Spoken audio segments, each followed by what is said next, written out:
خداوندا به درگاهت بینالم،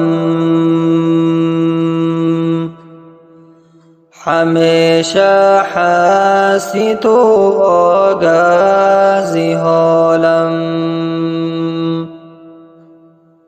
خداوندا گناهانم ببخشا،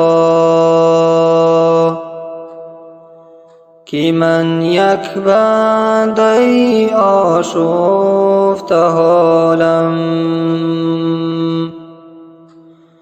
خداوندا دلم را شاد گردان،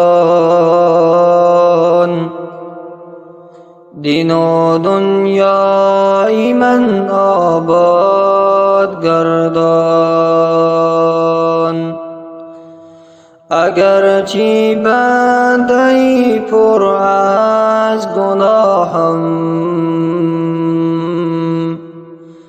ز نار دوزخت آزاد گردان.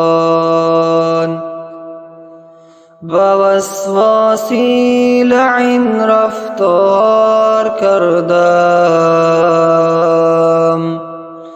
گناه بالای هم تکرار کردم.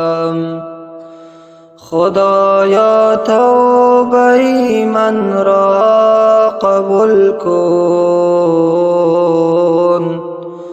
پشیمانی از آن کردار کردم. خدایا توبه من را قبول کن، پشیمانی از آن کردار کردم.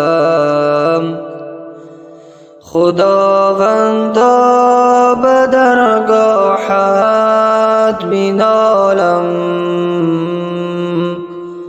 همیشه هستی تو آگاه ز حالم.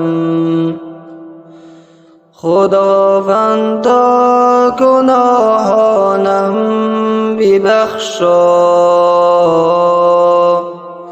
که من یک بنده آشفته حالم.